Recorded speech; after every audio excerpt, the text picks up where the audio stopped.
regardless of sexual preference, regardless of gender. You want to know who puts this dividing stuff out?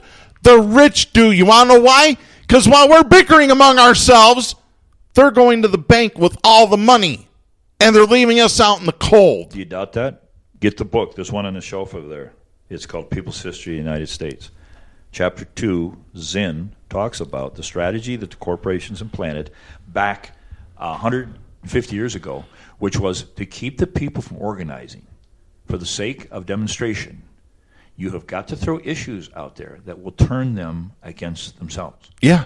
The Irish, the Kikes, the Dagos, yeah, the Wops, yeah, you know the ones for the blacks' name. Yeah, you invent slogans, you categorize, you generalize, and you make a sea of people who are fighting amongst themselves. Yeah, absolutely. You know, identity politics has killed this country. Oh, I can't vote for that person. They're too white. They're too black. They're too this. They're too female. They're too male. But Darren, who is the enemy then?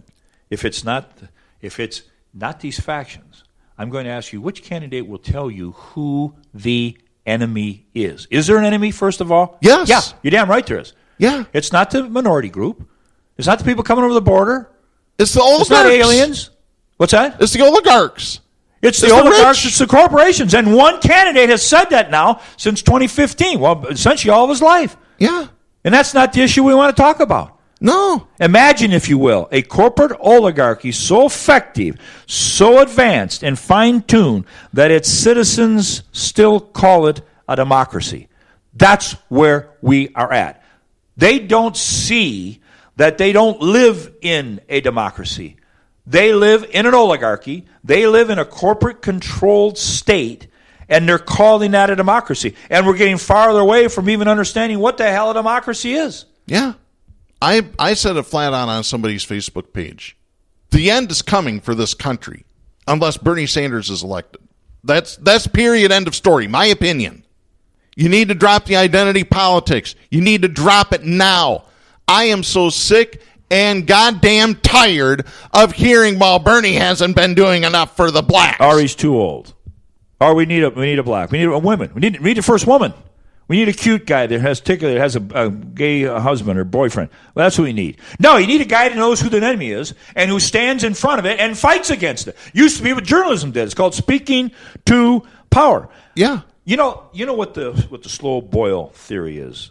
Yeah. Where you put a frog in water. And you slowly turn it up, and the frog will just sit there and take the heat until it boils to death. Yeah. Tell me if the water's not boiling. When you have a president of the United States identify a location as a shithole.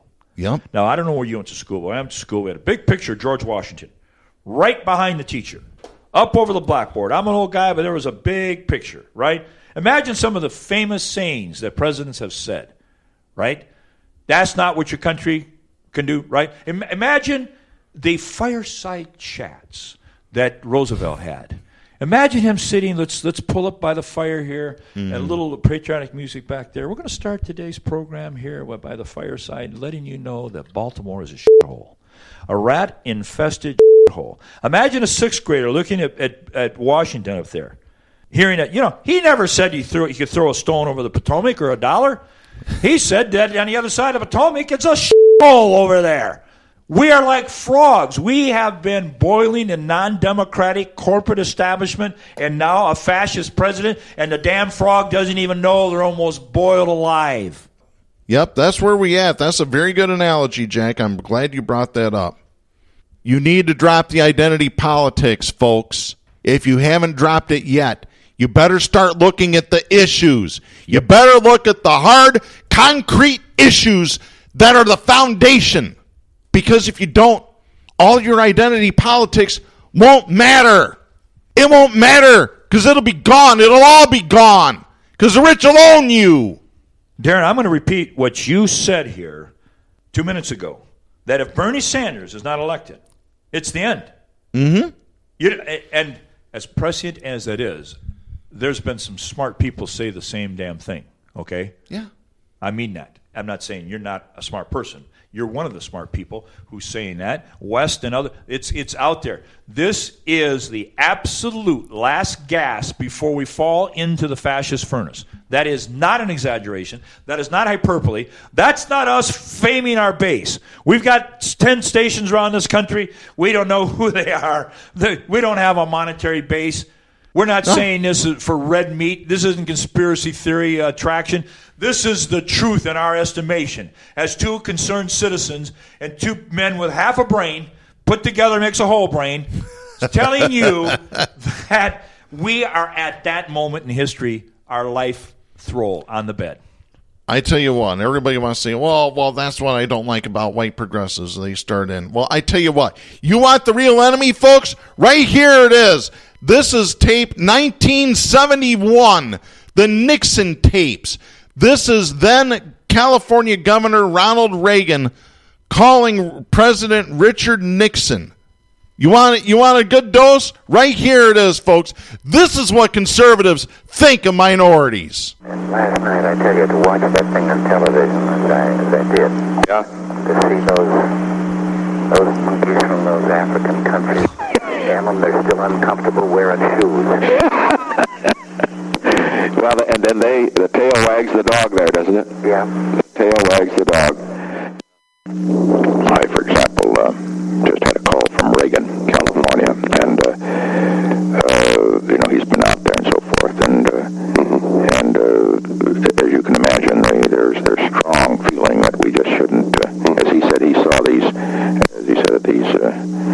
cannibals on television last night, and he said, he said they weren't even wearing shoes, and he says here the United States is going to submit its fate to that, and so forth and so on, and but that's typical of a reaction which is probably quite strong. Monkeys and cannibals. Darren, I have friends I went to college with who have masters and doctorates that would listen to that and they'd have no trouble with it. And they think they're loving people. They go to church every week. No, I'm serious. They think they're conscientious citizens. Mm-hmm. They would not be stirred at all by those monikers, by those two right-wing leaders. Yeah. They identify with that. And these are not guys driving Confederate pickup trucks around. No. The more things change, the more they stay the same, folks, because this is the Republican Party of the 1970s. It's still the same Republican Party in 2019. Is borax soap still in business, Darren? I think they might be. I got a new ad for them. Yeah? We should sell them this idea. Okay. Take that tape and say, now here is Ronald Reagan getting his mouth washed out with borax. My grandmother, if I said a bad word, she would wash my mouth out with soap. Have you ever had that? I've never had that, but I have seen it done. I'll have to tell you that story off the air. No, she would wash my mouth out with soap. It'd be real slippery. You know what I'm saying? Yeah. Well, as we know, Reagan sold borax soap, 20 Mule Team borax soap, right? Brother. That's where he got his political viewpoint. He had to write one for borax. Mm-hmm. So he borrowed the cheapest and easiest one, which is a right-wing viewpoint, and that's what he would give in his speeches. The one he wrote initially, I'm not making this up, for borax. So borax, you got a chance now. Play that tape and say, we're going to put some soap in Ronald Reagan's mouth. My grandmother also used to spank me with those little paddles that had the ball tied on the string. Yeah. She would whack. One time she hit me so hard, pulled me up in the bathtub because I got all dirty and smacked me in the ass with that, and it broke. The paddle broke. Oh, nice. Yeah, those paddles aren't very sturdy to begin with. But it shook her up so much she started to cry. Oh, geez. I was raised by my grandmother. So when my mother came home, she said, I will never use that paddle again.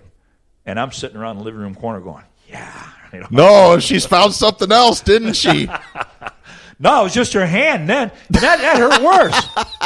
She was a big German woman, you know, and she... Oh, God. But all laughing aside, folks, these two people, Nixon and Reagan, talking about monkeys and cannibals. Yeah. Isn't that something? Like I said, the more things change, the more they stay the same. I mean, you could just take Nixon's comments about marijuana. Mm-hmm. There's nothing wrong with marijuana, but let's make it a big offense. Let's make it criminal. Yeah. Not because we got anything against marijuana, not because it causes brain cancer, but you know why? We can bust up the protests of the youth with that. Yeah, we can jail all the blacks. Yeah. That's pretty much a direct quote. Why hasn't somebody compiled these cornerstone statements by the conservative Republican parties? Mm-hmm. It would be quite a book. Oh, boy. Yeah, it'd probably be a very voluminous book.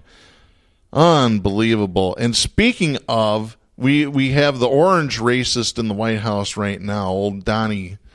He got a rebuke this week from the Washington National Cathedral. I have this. This is by Adam Carlson, writing for People magazine. The article is dated August 1st. The top leaders of the Washington National Cathedral, a national house of prayer that has been the site of 4 presidential funerals, this week issued a withering condemnation of Donald Trump's inflammatory and at times racist rhetoric. I'm going to read bits and pieces of this statement. This was issued Tuesday by the Reverends Marianne Budd, Randolph Hollerith, and Kelly Douglas. You can find this article on people.com.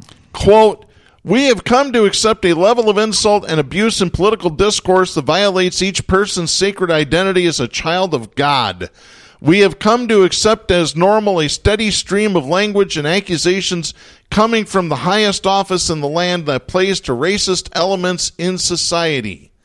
As faith leaders who serve at Washington National Cathedral, the sacred space where America gathers at moments of national significance, we feel compelled to ask, after 2 years of President Trump's words and actions, when will Americans have enough?" End of quote. Yeah. They said the time for silence is over.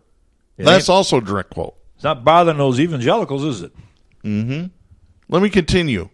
Here's what else they say in the statement. Quote, "What will it take for us all to say with one voice that we have had enough? The question is less about the president's sense of decency, but of ours." End of quote. Yeah, stop debating whether Pelosi should say, "Let's go to impeachment." She should, and she's dead wood. But just get in your car, and a million of us drive to Washington, D.C., stand outside and tail your horse screaming impeach. Yeah. Then when you say to Pelosi, "Hey, you should impeach," you've got some gravitas. Yep. You're not just a computer pusher with your finger. You're out there insisting, like the people in Hong Kong right now, like the Yellow Vest in France, like the people in Puerto Rico. Yeah, we really, the Yellow Vest movement needs to come to this country in the worst way possible. I've been screaming that at progressives. I'm waiting for somebody to finally decide that they're going to do it. Oh, Jack, I'm worn out from today, and it's time to go as the music is playing. We'll be back. Yeah, yes, we will.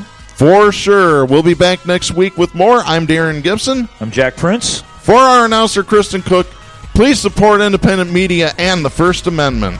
The stations that carry Southpaws do not necessarily share the opinions expressed on the show. Southpaws is protected by the First Amendment to the U.S. Constitution and is copyrighted by Big D Entertainment. All rights reserved.